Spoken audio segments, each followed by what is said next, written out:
Hello World, estamos na aula 34 do curso DSOS, Desenvolvendo Sistemas Operacionais Simples, e nesta aula nós vamos desenvolver a segunda parte do driver de comunicação serial. Nós vamos focar no arquivo serial.lib.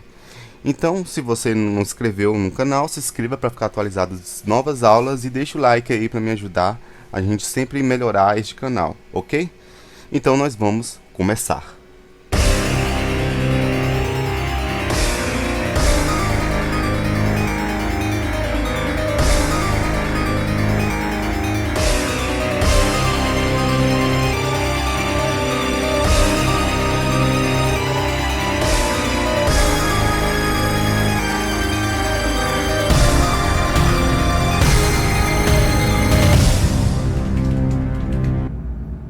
Então, pessoal, uma coisa que eu não falei para vocês aqui, que a gente já até conversou sobre isso também, mas está aqui também no wikos.dev. Eu espero que vocês tenham lido todo esse conteúdo, que é muito pouco, né, para ler, né? Se vocês não entendem muito de inglês, vocês podem abrir o Google Tradutor e traduzir numa boa, certo? Mas você tem um conhecimento básico aí, já é importante. E sobre esse site aqui também, que também é tudo em português, e fala mais numa parte de microcontrolador, mas também pode servir, algumas coisas são semelhantes com o que a gente vai fazer. E uma coisa aqui fala que as portas seriais, elas são de interesses particulares para os desenvolvedores de sistemas operacionais, desde que isso se torna mais fácil para implementar os drivers para o USB, certo? E isso é comum encontrado em vários sistemas x86, 32 bits, certo? Então isso vai facilitar muito a nossa trajetória para o desenvolvimento do nosso driver USB, que é claro que a gente vai deixar isso para um final do curso, né? Claro, uma segunda versão do KidOS, vamos dizer assim. A gente não vai focar em driver USB agora, vamos criar só uma comunicação serial legada, certo? E por que legada? Vocês vão entender. É comum para os desenvolvedores de sistemas operacionais para usar as portas seriais para propósitos de debugging ou de depuração, certo? É o que também nós podemos fazer daqui a um tempo, certo? Para propósitos de depuração do nosso próprio sistema operacional, desde que eles não requerem um hardware sofisticado, né? E será útil para a transmissão de informação nos estágios da inicialização do sistema operacional, ou seja, perceba que hardware sofisticado. Por isso que entra a parte de legado.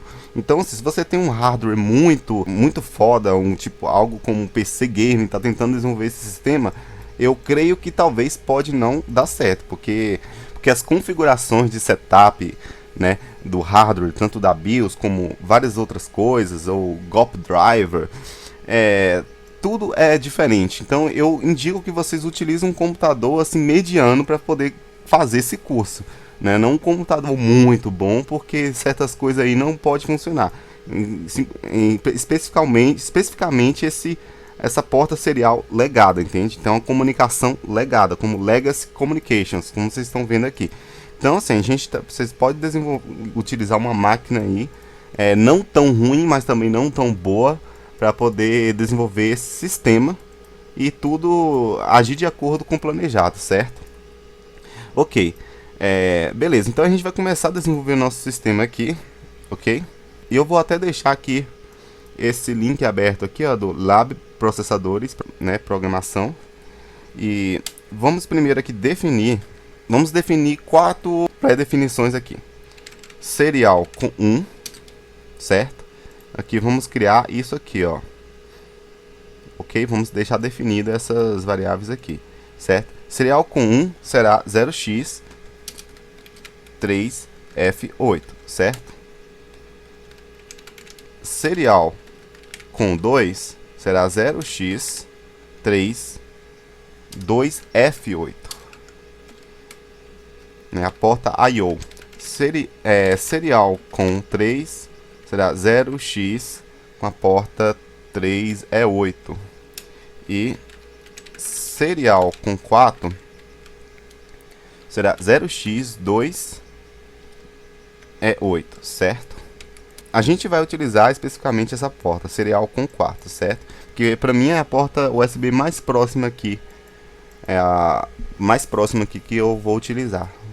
Tá, vamos definir primeiramente FIFO config, a forma de transmissão que é de FIFO, né? Ele vai ter o valor 11000111, né? E B no final para representar um valor binário. E em um comentário eu vou colocar aqui o mesmo que dizer 0xC7, como nós estamos vendo aqui, ó, na 0xC7, certo? Esse valor hexadecimal é o mesmo, certo? E por que isso aqui, esse valor? Vamos ver aqui. As portas seriais podem usar buffers tipo FIFO de 16 níveis para evitar perda de dados. Para habilitá-las, usa-se o comando, né? E aqui tem um valor hexadecimal 7 que habilita a FIFO e reseta. Só que a gente vai ver em formato de bits aqui como que habilita a FIFO. Especificamente os bits do registrador, né, são os seguintes. Olha só, controlador de registrador FIFO, né, fica no hardware UART. Configura a fila tipo FIFO da UART, certo? Tá ok.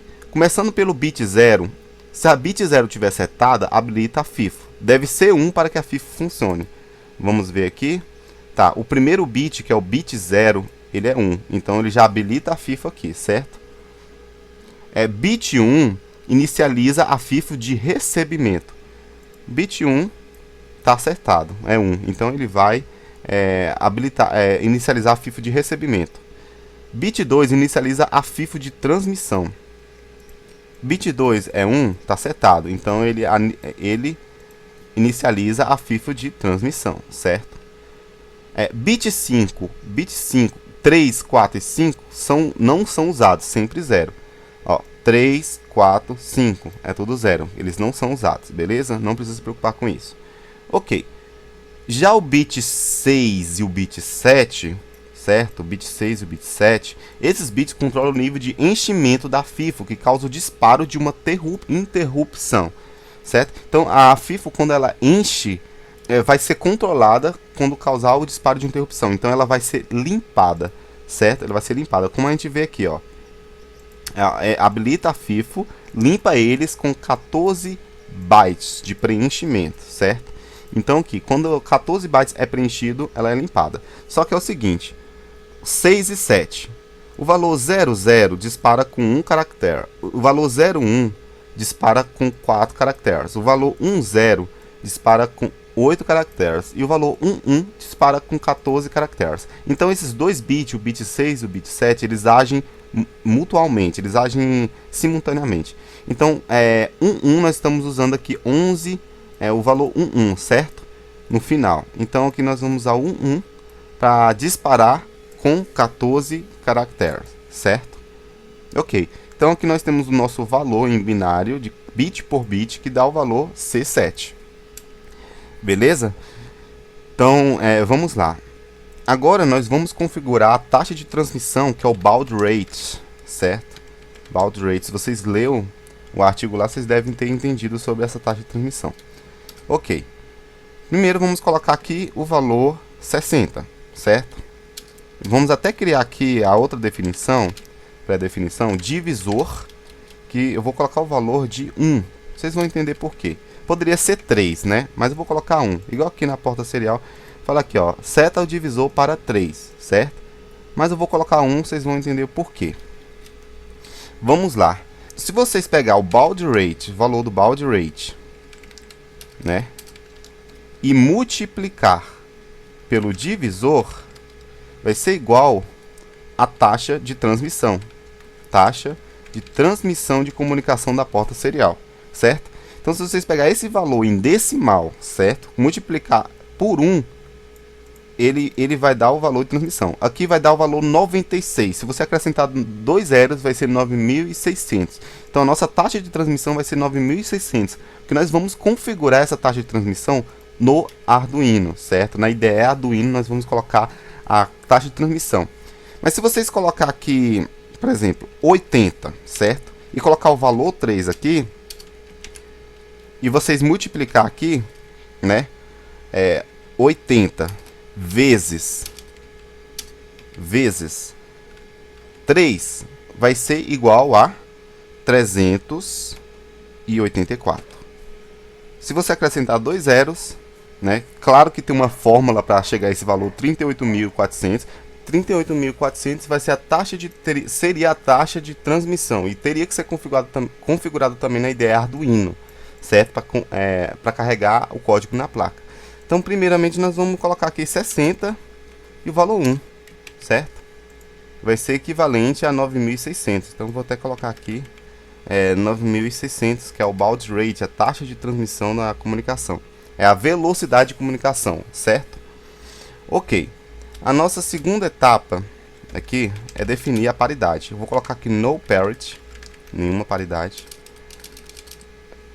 No parity, ou parity, não, vou colocar no parity mesmo. E aí eu vou colocar esse valor aqui, 0.000.0011p, certo? Equivalente ao hexadecimal 0x03. Então vocês podem tanto colocar o valor hexadecimal aqui como o valor binário. Eu estou preferindo colocar o valor binário porque eu vou explicar para vocês como funciona bit a bit.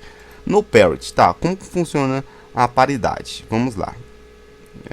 Onde fica aqui, onde fala aqui sobre a paridade? Aqui, logo aqui, né? A configuração do baud rate, número de bits de dados, e a paridade é feita nos registradores. Então existe um registrador de controle de linha, né? Um registrador de controle de linha.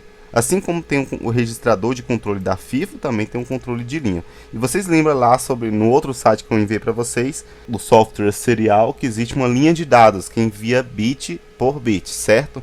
E tem o bit de parada, o bit de entrada e o bit de parada, certo? E tem exatamente 8 bits essa linha de comunicação. E é esse controlador do hardware WARTS que configura esses bits, né? Que nós chamamos aqui de paridade, beleza? Então aqui, ó, primeiramente, bit 0 e bit 1, se for setado, é o número de bits de dados, certo? Então vou colocar aqui, ó, 1, 1. Vamos deixar aqui 1, 1, que é o valor 3. Assim como nós colocamos aqui, ó, o valor 3 aqui, ó, aqui no exemplo do wikiOS.dev, aqui tem o valor 3, ele representa 8 bits de dados, que simboliza o envio, nenhuma paridade e um bit de parada. Então esse é o valor 3, referente a 00000011. E aqui, ó, o bit 2, se for 1, ele é 2 bits de parada, certo? O bit 2 é 0, então ele não é 2 bits de parada, ele é só apenas 1 bit de parada, 2 stop bits. O bit 3, se for 1, habilita a paridade, certo? Não vamos habilitar a paridade, porque a paridade none, ele representa a transmissão e a recepção de dados, certo? Assíncrona. Então a paridade par fixa também não vamos habilitar, vai ser tudo 0. Então o resto vai ser tudo 0, certo? Aqui vocês ignoram esse bit 7, habilita o acesso ao divisor de baud rate, porque basicamente, porque nós já temos aqui esse valor 60, que vai habilitar o divisor de baud rate, certo? Ele já habilita o divisor de baud rate. Então eu vou até deixar aqui, eu vou deixar esse comentário aqui logo aqui, e vou colocar aqui, ó, the lab habilita o divisor de baud rate, baud rate, que é a taxa de transmissão em português, certo? Ok, depois que nós definimos a paridade, vamos definir aqui IRQ disable, e vamos definir também o IRQ enable. Antes de fazer a inicialização do drive serial, nós temos que desabilitar as interrupções, ok? Para não dar nenhum conflito. E depois nós vamos habilitar as interrupções, senão não funciona. Então, primeiramente, para desabilitar as interrupções é o valor 000000, ok? Em hexadecimal, equivalente ao valor em hexadecimal 00, ok? Aqui em RQ Enable, para habilitar as interrupções, depois que fazer a inicialização do drive serial, nós vamos colocar 0000111011, ok? Então, 1011, certo? 00001011. Isso é a forma de habilitar. Equivalente ao hexadecimal 0x0b, certo? Então, vocês que optam, vocês podem colocar tanto em hexadecimal como binário ou como decimal, vocês que escolhem. Até em octal vocês podem colocar, ok? Tá ok, mas não se esqueça de colocar o B antes ou o 0x para representar os sistemas numéricos. Depois que a gente definiu as variáveis aí de inicialização do driver, nós vamos agora criar as definições para o manipulador serial. Então nós vamos definir a porta serial. Nós vamos utilizar ela como base na inicialização do driver. Nós vamos definir ela como serial com 4, certo? Serial com 4 já está definida aqui a porta do com 4. Se você quiser com 3, você pode mudar o serial port para com 3, ou com 2, ou com 1. Eu vou usar com 4, certo? E nas outras aulas eu vou mostrar para vocês como que vocês ficam sabendo qual é a com, qual é a porta serial, certo? Beleza. Aí aqui, define, vamos definir serial install. Será, vamos até dar um espaço aqui, será basicamente serial, certo? O endereço que nós definimos lá no arquivo memory.lib. Tem um serial sector, serial num sectors e o serial. Serial é o endereço de código. Endereço de código do arquivo serial.asm, como está organizado aqui, certo? E foi definido aqui em memory.lib. Ok, então vai ser o endereço serial install, vai ser a primeira instrução do primeiro endereço de código. Vai chamar uma rotina para inicializar todos esses valores aqui, certo? Inicializar o driver serial. Ok, vamos definir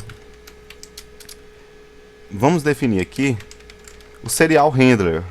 Assim como também tem o keyboard handler, cursor handler, tem um serial handler também. Vai ser um endereço de código, primeiro endereço, mais 2, ou seja, mais 2 bytes de deslocamento, que vai dar exatamente a instrução de baixo. Então, se a primeira instrução, que é o primeiro endereço, está equivalente ao salto incondicional para a rotina de inicialização do driver, significa que serial mais 2, o deslocamento de 2 bytes, é equivalente ao segundo endereço, né, do segundo salto incondicional, que será basicamente a comunicação, né, de driver, ou seja, ele vai transmitir um caractere ou vai receber um caractere, certo? Mas aonde esse caractere será armazenado, né?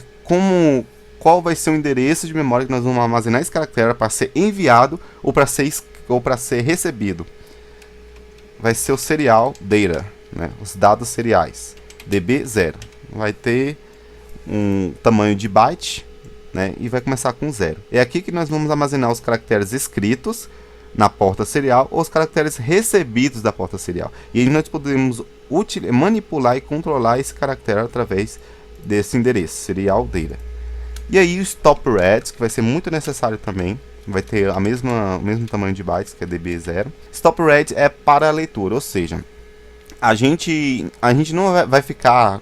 Nosso programa ele vai ser um loop, certo? Lendo e escrevendo, sempre na porta serial. Só que vai ter uma hora que a gente vai ter que parar de ler, certo? A gente vai parar de ler. Quando ele receber os dados, ele simplesmente para de ler.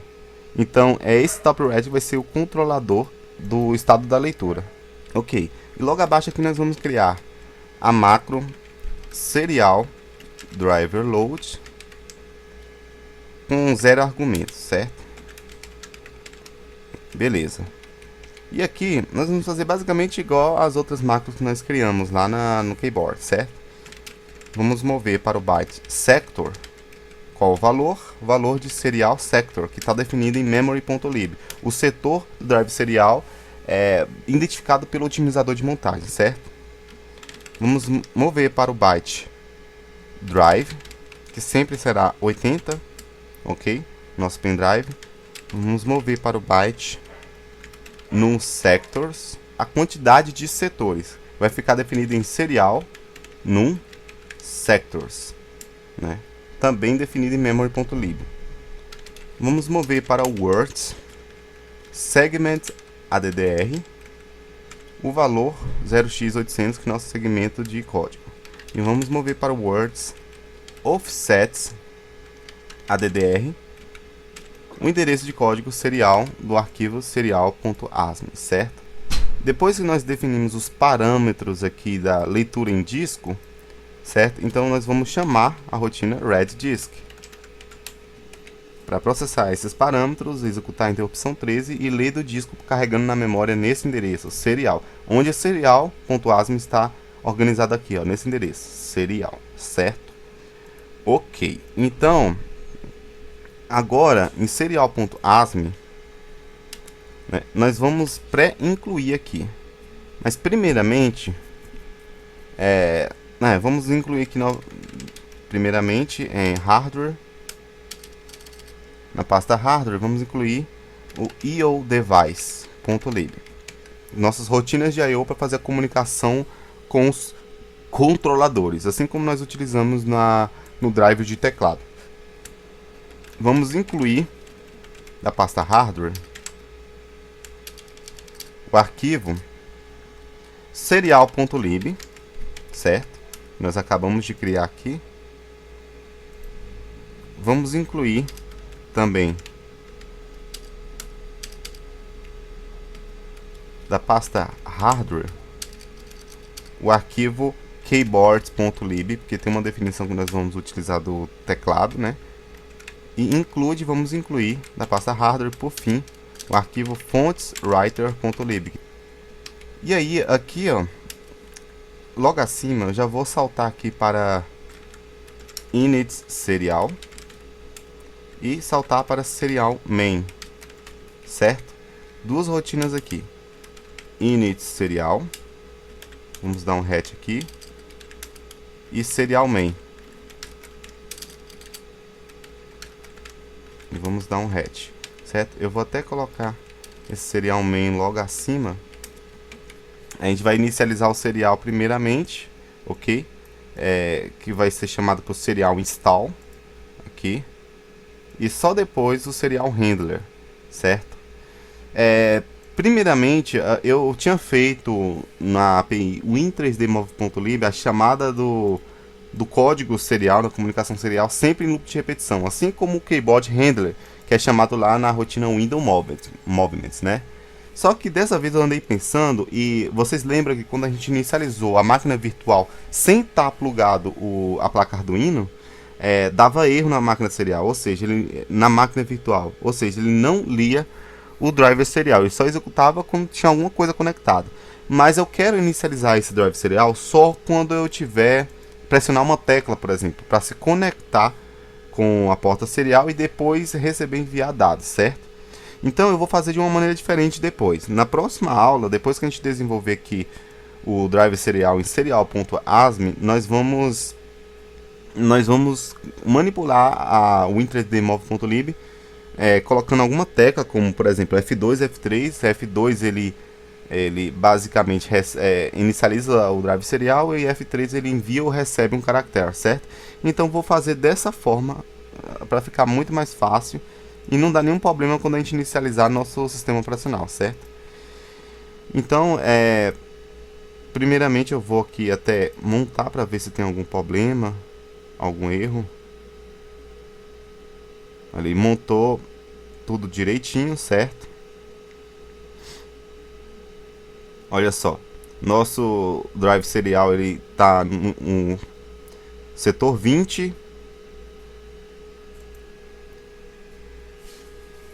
né? Eu não vou carregar no pendrive por enquanto, porque ele não está executando, e também não vou inicializar na máquina virtual. Só para vocês verem aqui, o tamanho de bytes dele está muito pouco, 15 bytes, né? Comparado com os outros arquivos. O setor de início dele é 20, certo?